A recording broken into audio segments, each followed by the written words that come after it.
good, YouTube? It's Roderic Martez back again with another video, and happy Vlogmas.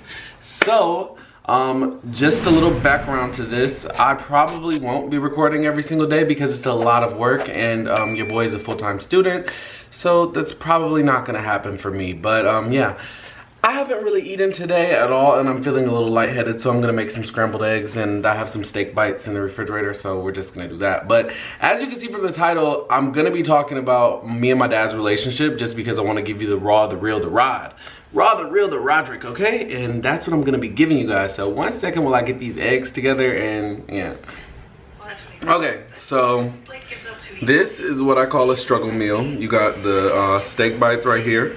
You got salmon that I found in the refrigerator from being left over, and you got the scrambled eggs that I made. But I'm probably gonna eat this first because I look like wildebeest when I eat. So I'm gonna eat this, and then I'm gonna get back to the videos, and we can just talk after that. We can chat. We can have a good little conversation. What's good, YouTube? I'm finally back. As you can see, it's like nighttime, but basically what had happened was there was some issues with my SD card, and I recorded this video about 3 hours ago, but I couldn't figure it out, so I had to totally reformat the card and erase all the data that was on there. So everything that came before that I didn't already put on my laptop is gone, so I have to do it again. But with that being said, I just wanted to let you guys know what exactly I'll be talking about today. There's really not enough time to go into complete detail about the whole relationship between me and my dad and all the things that he did and all the problems that I really have with him. I wanted to talk about it because I know that there are people out there who have went through the same things, are going through the same things, and you know, have to live through that, or maybe even still working it out. I feel like I've kind of worked it out in my head because there's really nothing that I can do about my past, but there's stuff that I can do about the future. And with that being said, I mean, unconditionally I love my father, and I know that he loves me too. I have no doubt of that. But there are some things that I wanted to let you guys know. First off, I do love my dad. I know he loves me, and I know that he loved me even when he was doing all of these crazy things. My dad is an alcoholic. He had his own demons. Me and him did not grow up in the same places. My dad grew up in the inner city of Detroit. He was a troubled youth. He got into trouble pretty often. And on a whole nother note, I grew up pretty privileged. When I look at the lives of like my friends, when it came to money and financial status, I had everything that I could have ever dreamed of. I've never wanted for anything in life. I'm pretty blessed to say that my parents, mom and dad included, made sure that I had everything that I needed when it came to money, clothes, equipment. Like, I had everything.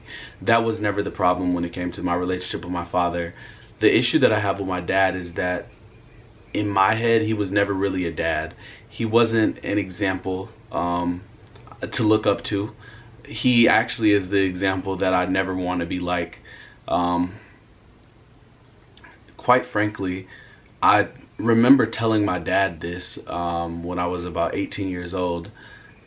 I didn't really have too many positive memories of my dad at all, or our relationship.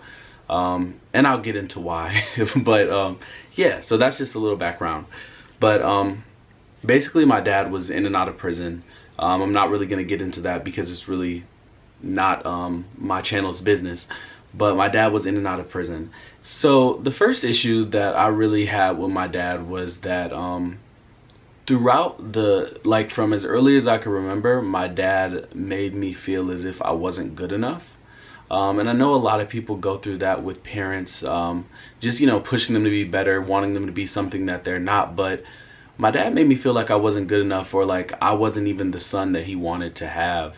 On several occasions, my dad would always compare me to my friends and ask me why I couldn't be more like this person or more like that person. Here's an actual example. This is probably the first memory that I have just being with my dad, or first memory that I have of my dad doing this to me. Was I was probably in about the 2nd or 3rd grade. That's when he came back home, and my dad was picking me up from school. Me and my friend Alonzo were waiting outside. Background about me: I was probably I know I was a pretty feminine kid. While my dad was in jail from the ages of 5 to 8, I didn't really have anybody or any male figures to look up to. It was just my dad. I mean, it was just one of my older cousins who didn't live with me. But other than that, I mean, I had my mom, I had her best friends, and I had my grandma and my little sister. So, I mean, of course, this black kid was gonna pick up feminine mannerisms. But my dad had came to pick me up from school, and I was running around the parking lot with my friend, and I think that we were playing tag or something, and I was running from my friend, and I want to say I was screaming because that's what made my dad mad. But he got out the car and he basically yelled at me and was like, "You're acting like a girl, don't let me see you running around acting like that again, blah blah blah blah." And everything was always a matter of me being too feminine. That was always the topic of discussion or argument. Like I was too feminine, so I guess he thought that beating me, or I guess he thought that verbally abusing me was gonna change the person who I was. Didn't really do much of that, but yeah, so he ended up going to talk to the boy Alonzo, and I really don't know exactly what was said, but I know that when we got home or while we were in the car, all he kept on saying or insinuating was, "Why can't you be more like Alonzo? Why can't you do this and why can't you do that?" It even goes as far as to compare me to my best friend Chase, who when we were young played football. All the girls liked him. My best friend is straight, and my dad was like, "Why can't you be more like Chase? Why can't you do this?" Everything that these friends that he thought that I should be like were doing, he tried to make me do. He tried to make me play basketball. He tried to make me play baseball. And while he was making me do all these sports that I actually hated, when he would come to the practices and come to the games, he would make fun of how I threw the ball. He would make fun of how I ran. He would tell me that other parents were laughing at me. Just, you know, stuff like this. He would tell me that he would make it seem like he just wasn't proud to be my dad. And that was the main thing, the main problem that I had with him at the time. And by no means is that the only problem either. I think that more so relates to the fact that he was verbally abusive too, along with telling me that I wasn't good enough. Literally, my dad would call me names, like he would call me faggot all the time. My dad would tell people I'm acting like a bitch. He would tell me that I'm acting like a bitch. I think that in his twisted head or his twisted mind, he was making me tougher, but it really made me resent him. And along with the verbal abuse, the mind games, and all of this craziness that I had to go through, my dad was physically abusive too. I think a lot of it had to do with the fact that he was always drinking. I don't recall like ever really seeing my dad sober. My dad was drunk when he was picking me up from school. My dad was drunk when he was at home. My dad was drunk when he was supposedly working. My dad was always drinking. He was very much so a functioning alcoholic.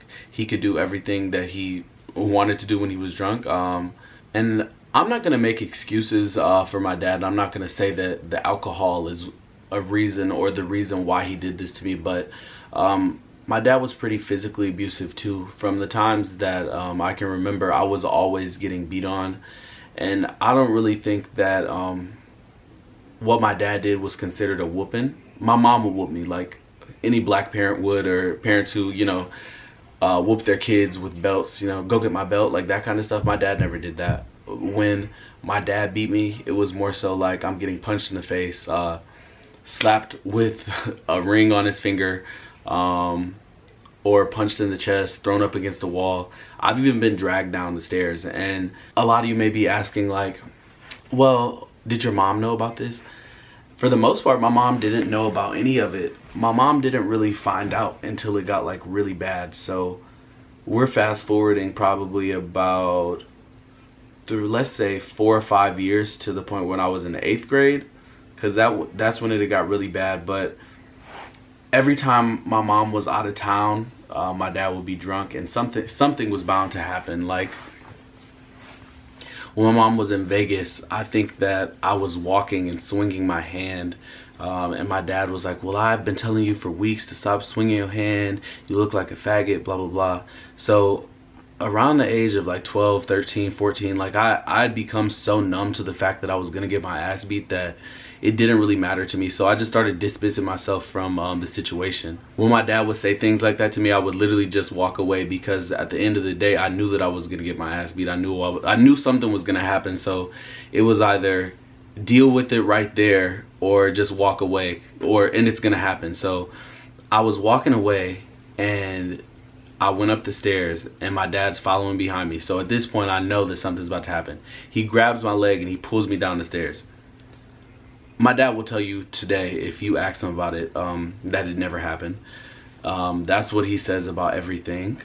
It was only the times that I had like a scar, or I had some way of proving it. So it even got so bad to the point that I had a notebook, and I would like write down all the instances where my dad did this to me, or did things to me, and the reasons why, they were always because I was acting too feminine, or because I did something. And you know, I'm not saying that I never was deserving of a whooping, because just like any kid, like I had bad moments. I talked back, but the issue with my dad was I was too feminine. I wasn't the son that he wanted, and I don't care what he says about it. That's the truth. There's no way that you should treat your child like that. My dad would even go to like the greatest lengths to so-called toughen me up. By one day I was out with my friend Carlos. We were probably about 12 years old, and we come back, we're riding our bikes around the neighborhood. We come back home, and I guess me and Carlos were like arguing or whatever, and my dad is just like, okay, go get the gloves and just like fight. And this wasn't like one of the worst instances, but my dad is literally trying to make me fight him in the garage. So we started fighting. My mom comes out and like breaks it up, but this was my dad's way of trying to toughen me up, and I really don't agree with it. And looking back at like just my childhood and how my dad treated me, all of it is the reason why I really don't too much rock with him today. Like, I mean, like I said in the beginning of this video, I love my dad, and that'll never change. But yeah, the reason why I feel the way I feel about him is all his fault, and that's just that. So when my dad was going through all of the legal troubles the last time, and this is what ended up putting him in prison, I remember this is like the most vivid memory of the like physical abuse. I was in the kitchen, I just got done eating, and we had a little Shih Tzu. Her name was Pippa. I pick up the dog, and I'm always holding this dog because she was literally like my best friend. Like, she's so cute. She's a lap dog. She likes to be held. So I'm holding the dog, and I'm just walking around. And my dad comes in. So like I said earlier, my dad was always drunk. He comes in the house, and he sees me holding the dog, and immediately he's like, oh, you look like a faggot holding the dog that way. So you know me, I'm gonna just walk away, because at some point I'm gonna get my ass beat. And this was like a daily thing. Like, I was getting my ass beat every day. But for some reason, I guess today was the worst day out of them all. I guess I looked too much like a faggot, and he just wasn't having a good day. My dad tells me I look like a faggot holding the dog like this, so I just simply set the dog down. I'm like, okay, I'm just gonna go upstairs. So I start walking upstairs, and I don't know why, but it's always something that happens on the stairs. So he's following me on the stairs, and you know, he's mumbling, you know, you want to be a man, you want to pay the bills around the house.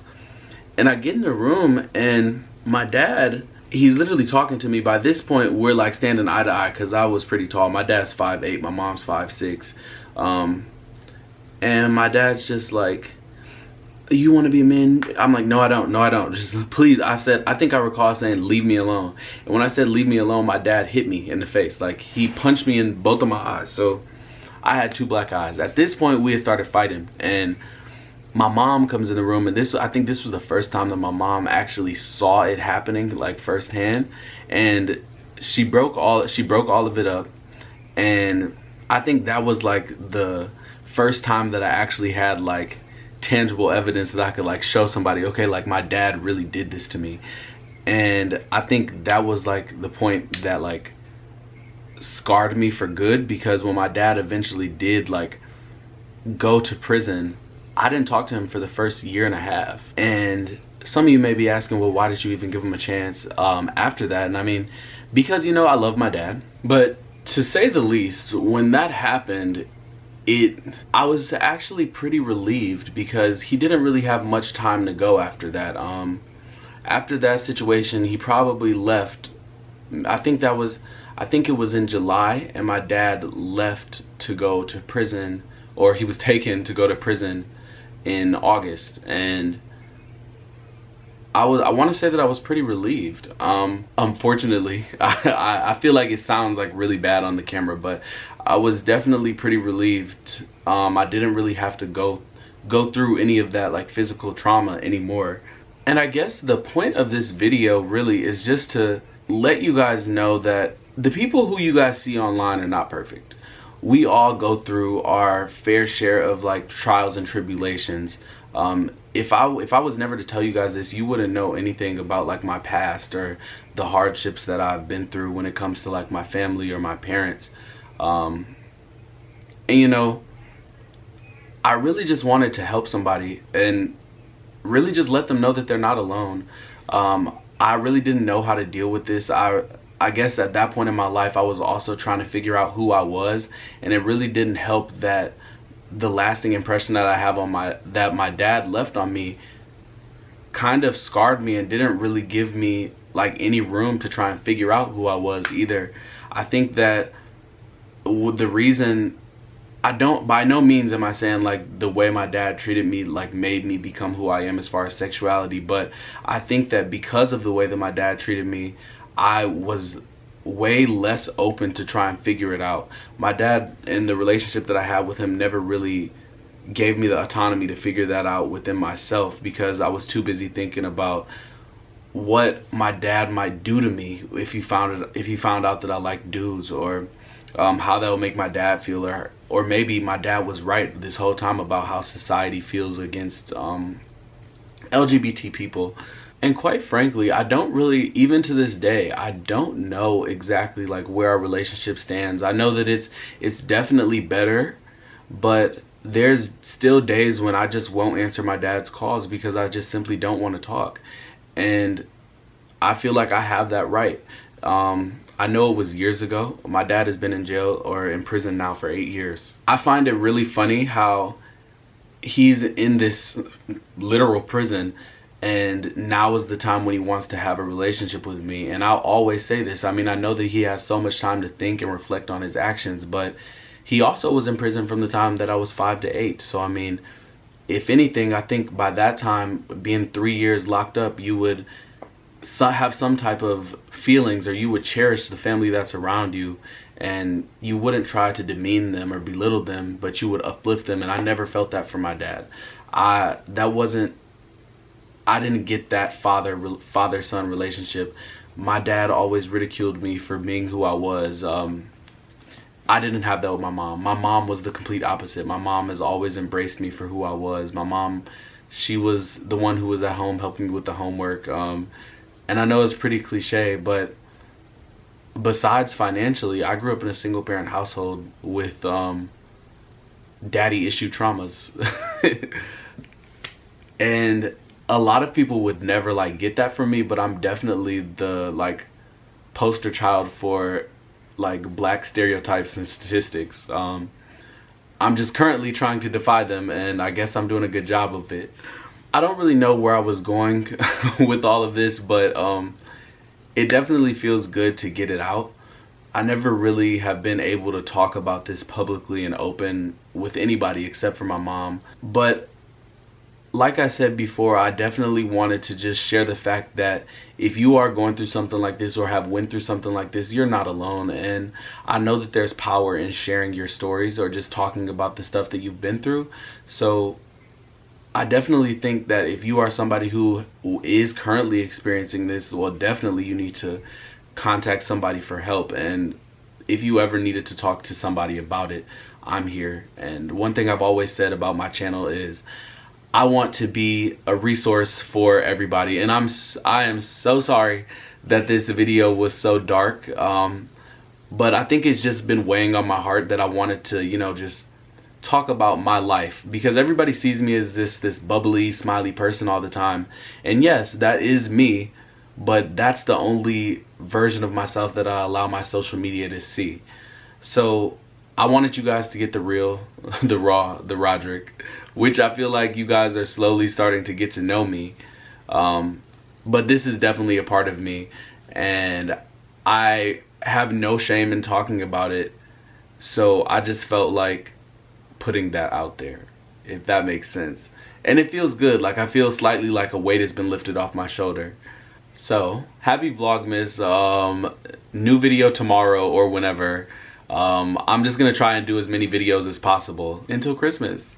So yeah, with that being said, make sure you guys follow me on all my social media. Everything is Roderic Martez, just like my channel name. Peace be unto you.